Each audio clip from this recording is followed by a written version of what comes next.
12월 28일 말씀 묵상을 시작하겠습니다. 오늘 말씀은 로마서 6장 1절부터 11절까지의 말씀입니다.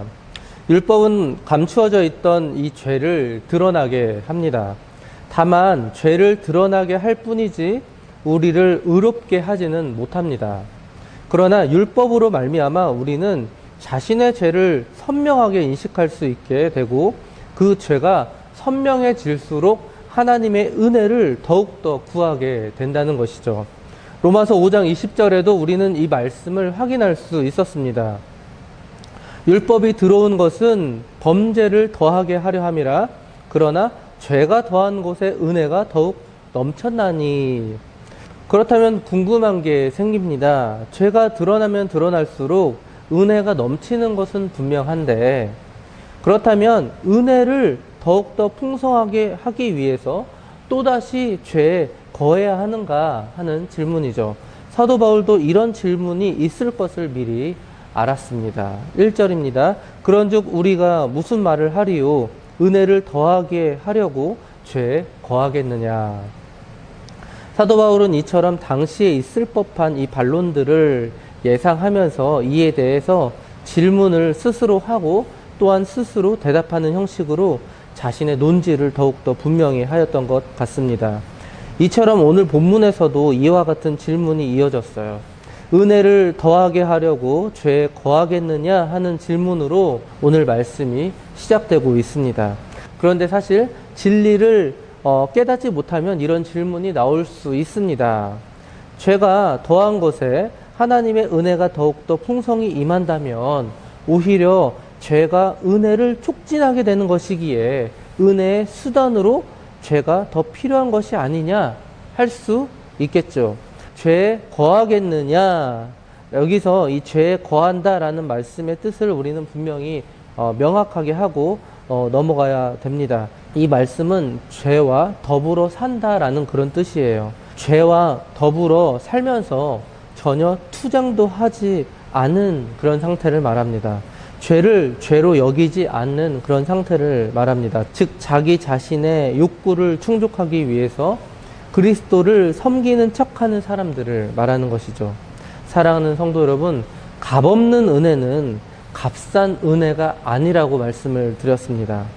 값없는 은혜는 값없이 은혜로 주어질 뿐이지 값싼 은혜가 결코 아닙니다. 하나님의 은혜는 값진 은혜입니다. 그래서 우리는 1분 1초도 허투루 살 수 없음을 말씀을 드렸습니다. 우리는 싸워야 합니다. 우리는 투쟁해야 합니다. 내 자신의 죄와 날마다 우리는 싸워야 합니다. 우리는 죄와 더불어 살 수가 없습니다. 2절입니다. 그럴 수 없느니라. 죄에 대하여 죽은 우리가 어찌 그 가운데 더 살리요. 은혜를 더하게 하려고 죄에 거하겠느냐라는 이 질문에 대한 답변입니다. 바울은 단호합니다. 그럴 수 없습니다. 그리스도의 은혜는 죄를 허용하는 장소가 아닙니다. 오히려 그리스도의 은혜는 의를 회복시키는 장소입니다. 죄에 대하여 죽은 우리가 어찌 그 가운데 더 살리요. 죄에 대하여 죽은 성도란 무슨 뜻일까요? 성도들은 골고다의 이 십자가 위에서 예수님과 함께 자신을 못 박은 사람들입니다. 그래서 죄에 대하여 죽은 상태에 있는 사람들입니다. 즉 성도란 더 이상 죄와 관계없는 사람들이라는 뜻입니다. 이를 위해서 그리스도께서는 그렇게 모진 고통을 당하셨던 것이죠. 십자가에서 물과 피를 모두 흘리셨습니다. 그런데 만일 우리가 죄 가운데 또다시 거하게 되면 어떻게 될까요? 그 행동 자체가 예수님을 또다시 십자가에 못 박는 행위라는 것입니다. 우리는 또다시 하나님과의 이 관계가 멀어지게 될 것입니다. 그렇기 때문에 만일 이 그리스도의 은혜를 위하여 죄가 더욱더 왕성하게 되었다고 주장한다면 그것은 하나님의 말씀을 전혀 알지 못하는 사람이라는 뜻이죠. 사랑하는 성도 여러분, 그러나 우리가 유념해야 할 것이 있습니다. 예수 그리스도의 공로를 믿고 의지하여 의롭게 하심을 얻었다 할지라도, 즉 우리가 죄에 대하여 죽었다 할지라도 결코 어떠한 죄도 범하지 않는 그런 완전한 상태가 되었다라는 것을 의미하지는 않습니다.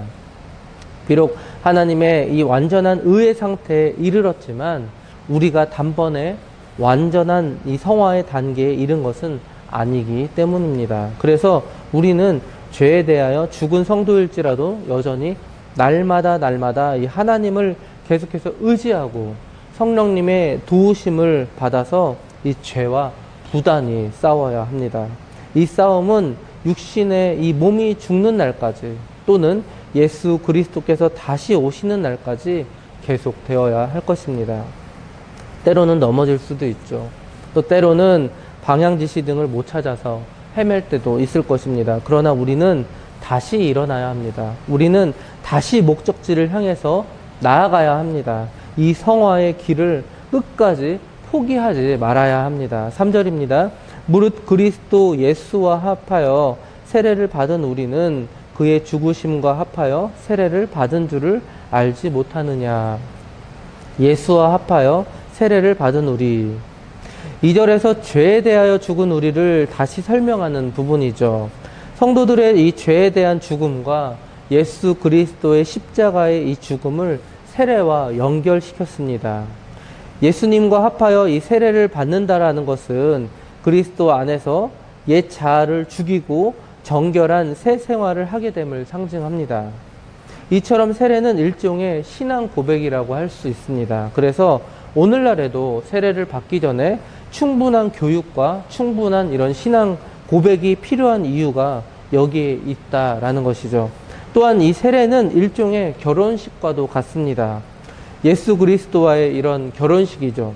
성도들 앞에서 예수 그리스도에 대한 사랑을 고백하는 날입니다. 다시는 이 사랑을 다른 우상에게 주지 않겠다는 그런 결단의 표현이기도 합니다. 따라서 은혜를 더욱더 더하게 하려고 더욱더 죄를 지어야 한다라는 것은 정녕 하나님의 자녀로 거듭나지 못했다라는 그런 증거일 뿐이라는 것이죠. 알지 못하느뇨.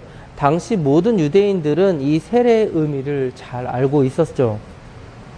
그렇기 때문에 만일일지라도 그런 질문 또는 그런 주장을 한다면, 즉 은혜를 더하려고 죄에 거해야 되는가?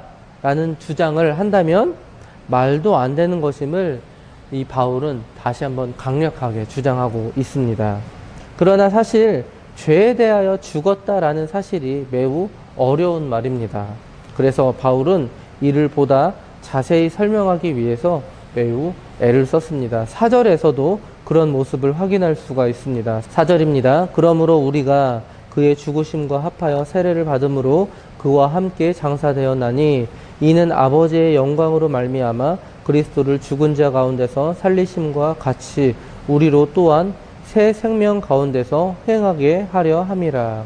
장사되었다. 즉 우리는 예수님과 함께 장사되었습니다. 여기서 장사되었다라는 것은 우리의 죄 역시 완전히 죽어서 속량되었다라는 그런 뜻이죠.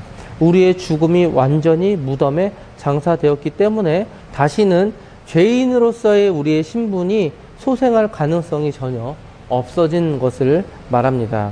비록 때로는 우리는 넘어져서 이 죄를 범하게 되는 일이 생길지는 몰라도 의인이라는 이런 신분만큼은 변하지 않는다라는 것이죠. 왜냐하면 그리스도로 말미암아 우리는 새 생명을 얻었기 때문입니다. 우리로 또한 새 생명 가운데서 행하게 하려 함이라. 그리스도께서 죽음에서 부활하셨습니다. 완전히 새로운 모습으로 부활하셨습니다. 마찬가지로 그처럼 우리도 새 사람으로 거듭나게 되었음을 의미합니다. 5절입니다. 만일 우리가 그의 죽으심과 같은 모양으로 연합한 자가 되었으면 또한 그의 부활과 같은 모양으로 연합한 자도 되리라. 여기서 연합하다라는 말은 접목되다, 접붙임되다 라는 뜻입니다. 단순히 함께 자라는 것뿐만 아니라 질이 다른, 완전히 다른 그런 나뭇가지가 한 나무에 접붙임되는 것을 말합니다.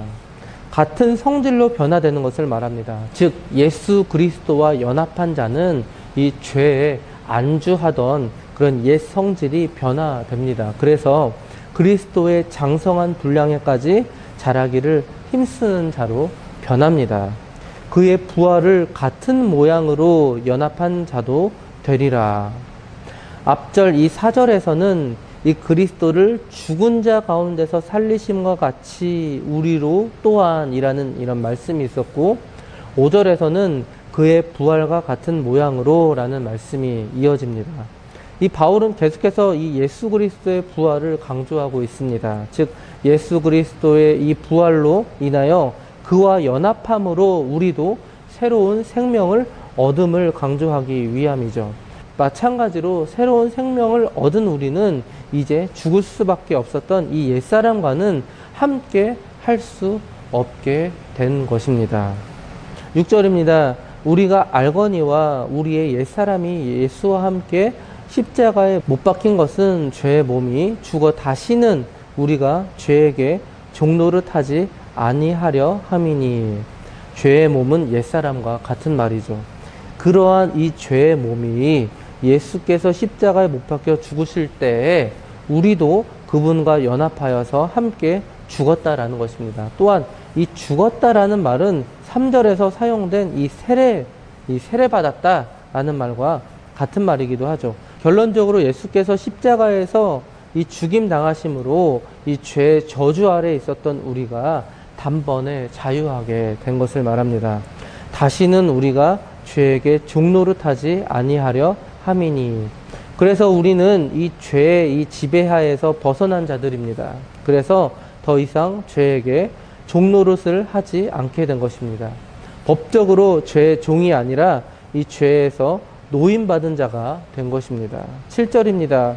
이는 죽은 자가 죄에서 벗어나 의롭다 하심을 얻었음이라. 그리스도 예수 안에서 자유함을 얻으면 성령께서 그 마음을 주장하시게 됩니다.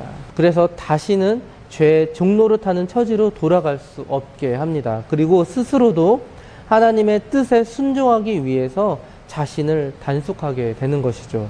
8절과 9절입니다. 만일 우리가 그리스도와 함께 죽었으면 또한 그와 함께 살 줄로 믿노니 이는 그리스도께서 죽은 자 가운데서 살아나셨음에 다시 죽지 아니하고 사망이 다시 그를 주장하지 못할 줄을 알미로라. 계속해서 바울은 믿음으로 구원을 받은 자가 왜 죄와 더불어 살 수 없는지를 증언하고 있습니다.